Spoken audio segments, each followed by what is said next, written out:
Ini suasana desa, sangat bagus belajar ilmu hitam.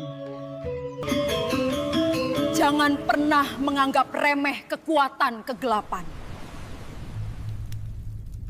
Jangan bicara soal dia.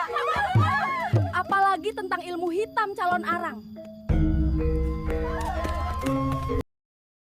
Kita lawan bukan hanya lewat senjata, tetapi lewat kesucian, doa, dan restu dari alam roh.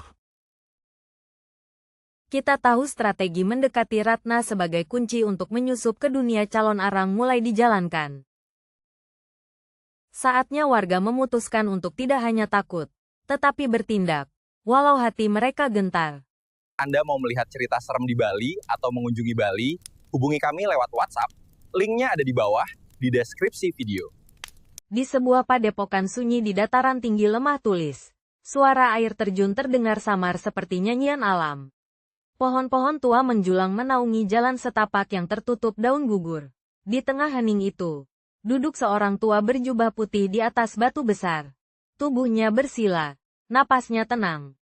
Ia adalah Empu Baradah, resi sakti yang telah melepas segala kemewahan dunia demi mencapai kejernihan jiwa. Matanya tertutup, namun ia melihat lebih banyak daripada mereka yang bermata terbuka.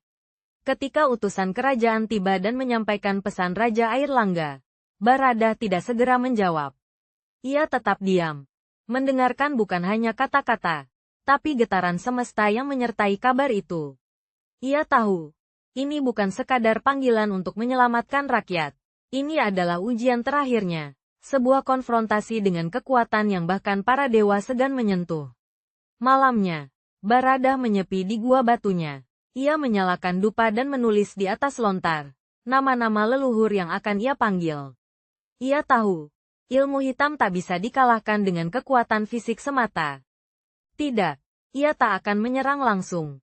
Kekuatan kegelapan tidak bisa dihancurkan, hanya bisa dipahami dan dinetralkan. Ia lalu memanggil murid kepercayaannya, Empu Bahula, seorang pemuda cerdas, tampan, dan berhati tulus. Anakku, ujar Baradah, jalan yang akan kau tempuh tidak penuh cahaya. Tapi jika kau melangkah dengan cinta, maka kegelapan pun akan luluh. Bahula terdiam, menunduk hormat. Aku siap, guru. Baradah menjelaskan rencananya, bukan serangan, tapi penyamaran.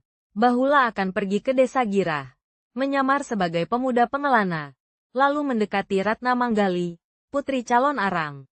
Jika berhasil mendapatkan kepercayaan dan kasih sayangnya, mungkin, hanya mungkin, calon arang akan membuka dirinya. Dan dari situ, kelemahannya bisa terlihat. Cinta adalah senjata yang tak bisa diduga, kata Baradah. Kita tidak mengalahkan iblis dengan kebencian. Kita bebaskan manusia dari iblis dengan kasih.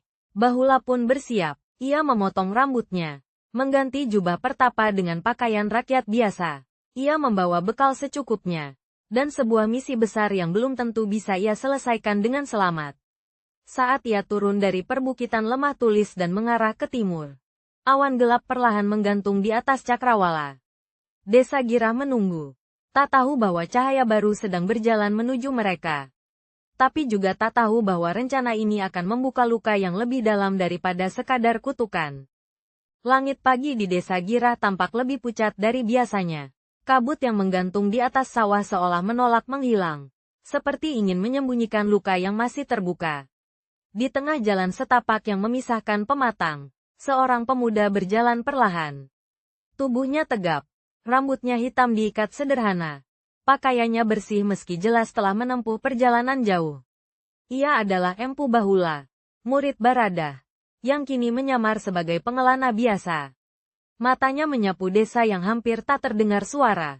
Sepi, pintu rumah tertutup rapat. Di kejauhan, asap mengepul dari dapur. Tapi tak ada anak-anak bermain. Tak ada ayam berkeliaran. Seperti hidup tapi mati. Bahula tahu. Inilah desa yang telah digerogoti kutukan. Hawa di sini bukan sekadar dingin. Ia menyimpan rasa takut. Ia berpura-pura mencari tempat beristirahat, menawarkan bantuan pada siapapun yang berani membuka jendela. Namun tak satu pun warga menatap wajahnya lebih dari 5 detik. Mereka takut pada orang asing. Mereka takut calon arang tahu bahwa mereka berbicara pada orang luar.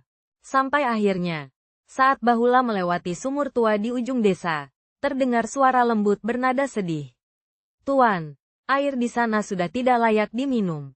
Bahula menoleh. Di depannya berdiri seorang gadis muda, mengenakan kebaya putih sederhana dan kain coklat tua. Rambutnya dikepang longgar, matanya besar namun sayu, seolah menyimpan beban ribuan cerita. Ia cantik, tapi bukan jenis kecantikan mencolok. Ia seperti lukisan yang belum selesai, indah, tapi terasa ada sesuatu yang hilang. Inilah Ratna Manggali, anak tunggal calon arang. Bahula tersenyum, sopan. "Terima kasih, Nyi. Saya hanya pengembara. Air dimanapun sudah biasa saya minum. Tapi tampaknya, tempat ini lebih banyak menyimpan air mata daripada air minum." Ratna terkejut, namun tidak menampik. "Tuan bukan dari sini. Jika kau bijak, sebaiknya pergi sebelum malam tiba." Bahula menghela napas, berpura-pura letih. "Saya tak punya tujuan, dan saya tidak takut malam. Apalagi kalau masih ada cahaya seperti dirimu di tempat ini." Ucapan itu membuat pipi Ratna sedikit memerah. Sudah lama tak ada lelaki yang berbicara padanya dengan sopan dan hangat. Selama ini, semua pemuda menghindarinya, bukan karena dia buruk, tapi karena ibunya ditakuti. Ia sendiri hidup dalam kesepian yang tak bisa ia ceritakan. Sejak kecil, tak ada teman bermain. Ia dibesarkan dengan mantra, bukan dongeng.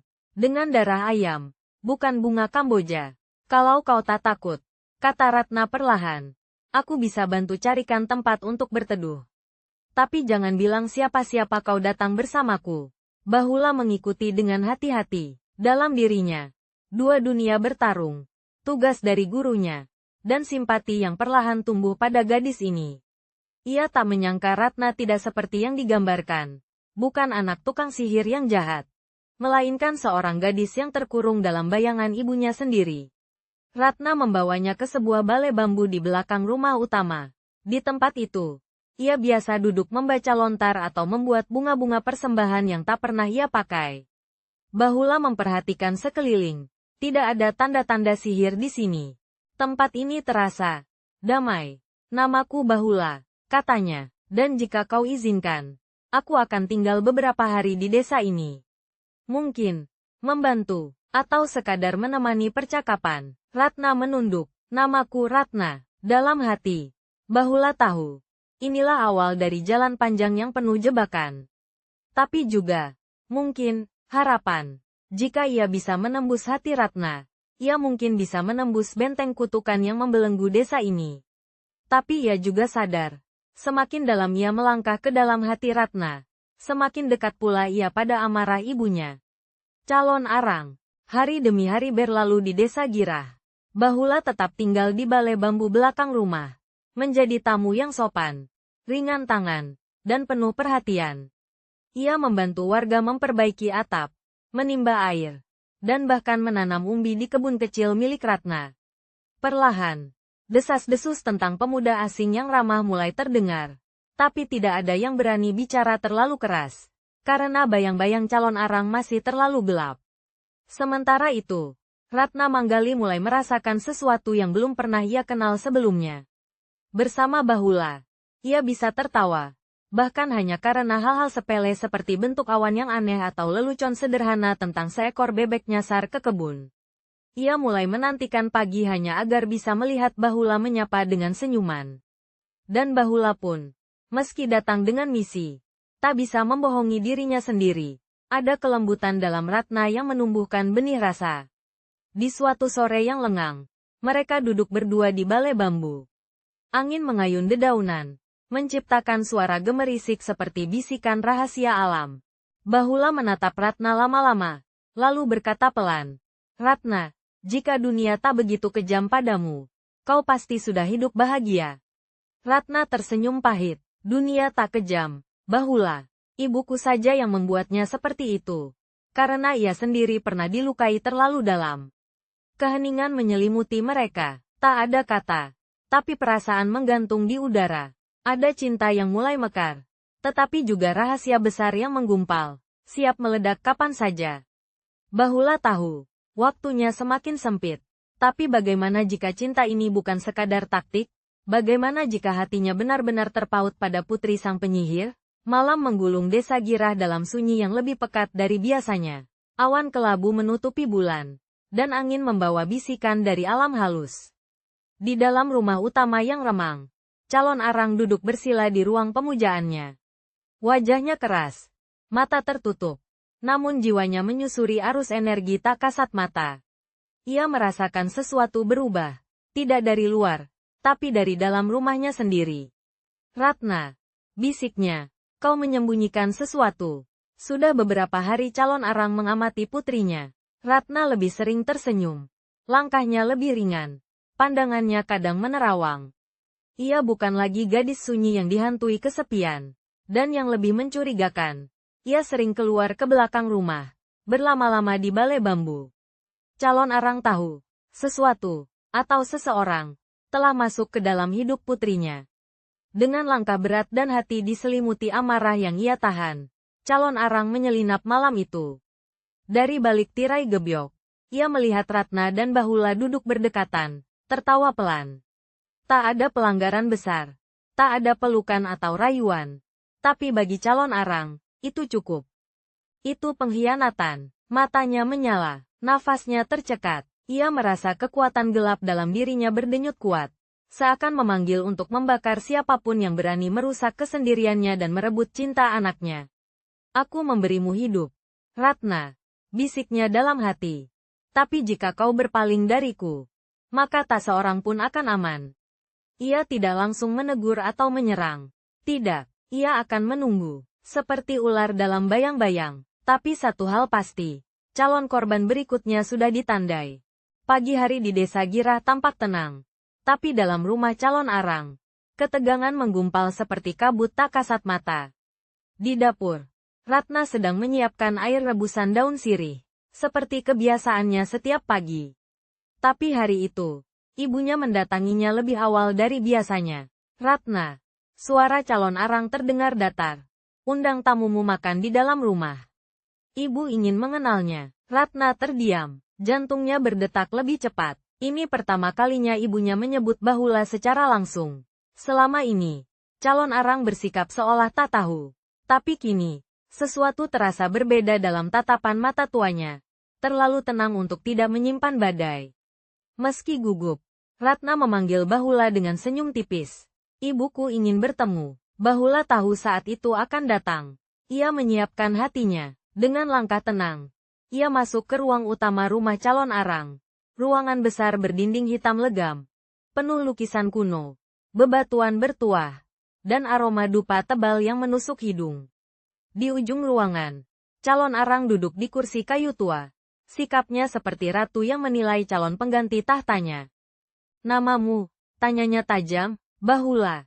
Ibu. Jawabnya tenang. Membungkuk sopan. Calon arang tersenyum samar. Tapi bukan senyum hangat. Itu senyum seseorang yang sedang mengukur. Bukan menyambut. Ia menyuguhkan teh yang sudah dirapalkan mantranya secara diam-diam. Ini bukan racun mematikan. Hanya pengetes. Jika Bahula manusia biasa, ia akan linglung. Jika ia penyamar, tubuhnya akan bereaksi. Bahula menerimanya. Sadar betul kemungkinan itu. Tapi ia tetap minum perlahan. Ia merasakan sedikit getaran dingin menjalar ke tengkuknya.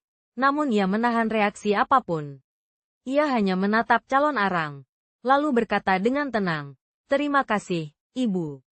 Tehnya, harum sekali. Calon arang memperhatikan dengan seksama.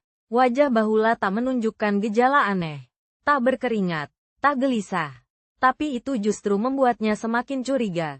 Dalam hati, ia berucap, kau bukan pemuda biasa. Ia belum tahu siapa Bahula sebenarnya. Tapi satu hal pasti, anak muda ini punya tujuan tersembunyi. Dan mulai hari itu, calon arang berniat mencari tahu, dengan caranya sendiri.